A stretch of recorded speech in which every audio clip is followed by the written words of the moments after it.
जी दोस्तों, आज इस वीडियो में जो मैं आपसे बात करने जा रहा हूँ, जिस पे सबसे ज़्यादा लोग हमसे क्वेश्चन करते हैं, वो ये है कि कोई ऐसी एमनेस्टी की जो पॉलिसी है वो अनाउंस होने जा रही है, या कोई ऐसे स्पेशल लॉज आ रहे हैं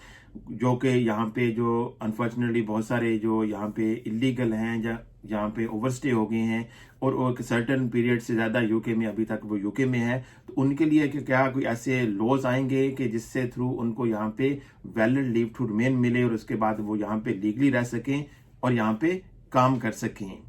इस तरह की बहुत सारी पॉलिसीज यूके की इमिग्रेशन हिस्ट्री में पहले भी आती रही हैं। जो लास्ट आई थी, जो इस तरह की जो कंसेशन पॉलिसी आई थी, जिसको लेगेसी कहते थे, वो 2005 में आई थी, जिसमें यहाँ पे बहुत सारे लोगों को जो उस वक्त लीगल नहीं थे और किसी वजह से इलीगल हो गए थे, उनको यहाँ पे रेगुलराइज किया गया था।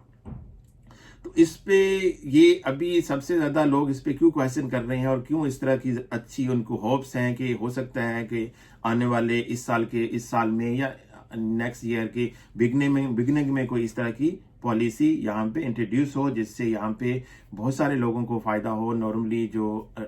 रफली एस्टिमेट है, मोर देन 500,000 लोग हैं जिनके पास अनफॉर्चुनेटली वीजाज नहीं है और वो किसी वजह से यहाँ पे ओवरस्टे हुए हैं। तो इसमें जो बोरिस जॉनसन जो यूके के हमारे प्राइम मिनिस्टर हैं, उन्होंने सबसे पहले इस पे जो एक स्टेटमेंट दी थी, तब दी थी मई 2009 में, जब वो लंदन के मेयर थे। तो उन्होंने कहा था कि क्योंकि यहाँ पे जो इलीगल्स हैं, उनको यहाँ पे जिन्होंने 5 साल या इससे ज़्यादा का टाइम यहाँ पे गुजार लिया है और उनका कोई सीरियस क्रिमिनल रिकॉर्ड नहीं है और उनका जो गुड कंडक्ट का या करेक्टर का कोई इशू नहीं है, तो उनको को यहाँ पे वीज़ा देना चाहिए ताकि वो भी यहाँ पे प्रॉपर तरीके से काम कर सकें और इकोनॉमी में अपना कंट्रीब्यूशन कर सकें। तो इसके बाद फिर बोरिस जॉनसन ही की तरफ से जो इस हाई प्रोफाइल जो पोजीशन पे है, फिर इसकी स्टेटमेंट आई। वो जो दूसरी स्टेटमेंट इसमें आई वो अप्रैल 2018 में थी, जिसमें इसी तरह की बात की गई कि यहाँ पे जो इलीगल्स हैं उनको हमें सिस्टम लेके आना चाहिए ताकि वो सिस्टम का हिस्सा बने। तो इसमें जो टाइम की ड्यूरेशन थी वो 10 साल या इसके अबव की बात की गई। फिर अभी जो लास्ट जो बोरिस जॉनसन की तरफ से स्टेटमेंट आई, वो जो आई थी लास्ट ईयर जुलाई 2019 में आई थी, जिसमें जो इलेक्शन से पहले की बात थी, उसमें भी ये बात की गई कि जो यहाँ पे इलीगल्स हैं उनको हमें सीरियसली इस पे सोचना चाहिए और इस पे कोई इस तरह की पॉलिसी इंट्रोड्यूस करवानी चाहिए ताकि ये सिस्टम का हिस्सा बने और यहाँ पे प्रॉपर तरीके से काम कर सकें। तो इसमें जो ईयर की बात की गई थी वो 15 साल की ईयर की बात की गई थी, क्योंकि डिफरेंट जो स्टेटमेंट्स आती रही हैं उसके बाद ओबियसली इस पे काफ़ी डिबेट होती रही है। तो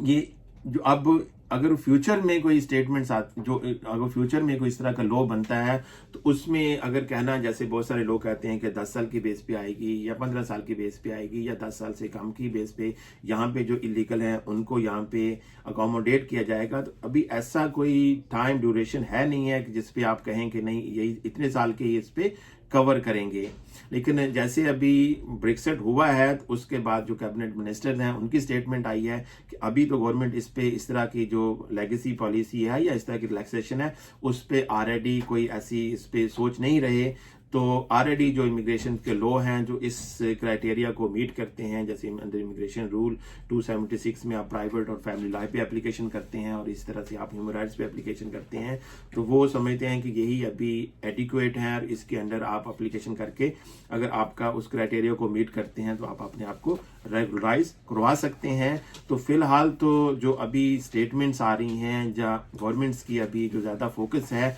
वो इस बात पे नहीं है, तो लाइकलीहुड लग नहीं रहा कि इस साल या आखिर तक कोई इस तरह की पॉलिसीज गवर्नमेंट इंट्रोड्यूस करवाने जा रही है। लेकिन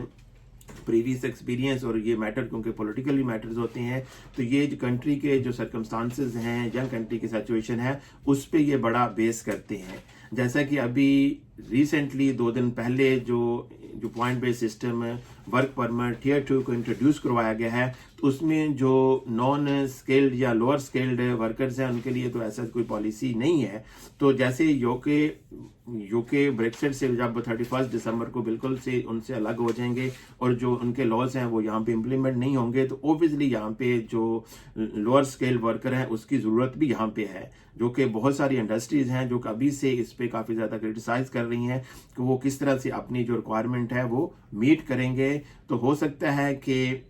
आने वाले दिनों में गवर्नमेंट इस पे फिर कोई कंसीडर करे, और ओबियसली अगर ये 31 दिसंबर को ब्रेक्सिट यूके यूरोप से कम्प्लीटली बाहर आ जाता है तो उसके बाद इसको सीरियसली कंसीडर करें और आने वाले वक्तों में इस तरह की कोई पॉलिसी इंट्रोड्यूस करें। लेकिन अभी तक जो अपडेट्स थी या मेरे पास जो मेरी इंफॉर्मेशन थी, जो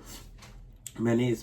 पे स्टडी की थी, वो मैंने आपसे शेयर किया है। जैसा कि बहुत सारे जो क्लाइंट्स हैं जब हमारे लोग हमसे कॉल करके हमें पूछते हैं कि कोई इस तरह की पॉलिसी इंट्रोड्यूस होगी है, तो मेरी अंडरस्टैंडिंग ये है कि अभी कोई ऐसी पॉलिसी नहीं है। जैसे फर्दर इसमें कोई डेवलपमेंट होती है या कोई इसमें कोई पॉलिसी इंट्रोड्यूस होती है तो हम पूरी कोशिश करेंगे कि आपके साथ वो शेयर करें, और उसमें क्या उसका क्राइटेरिया है, जो कौन कौन लोग उसमें क्वालिफाई करेंगे। ओबियसली जब कोई इस तरह की पॉलिसी प्रॉपर गवर्नमेंट लेवल पे इंट्रोड्यूस होगी और उसकी कोई लीगल बाइंडिंग होगी तो ओबियसली हम कोशिश करेंगे कि उसको आपके साथ शेयर करें। आपसे मैं अब चाहूँगा इजाज़त, नेक्स्ट टाइम किसी नई वीडियो में आपकी खिदमत में फिर हाजिर होंगे। तब तक के लिए खुदा हाफिज़।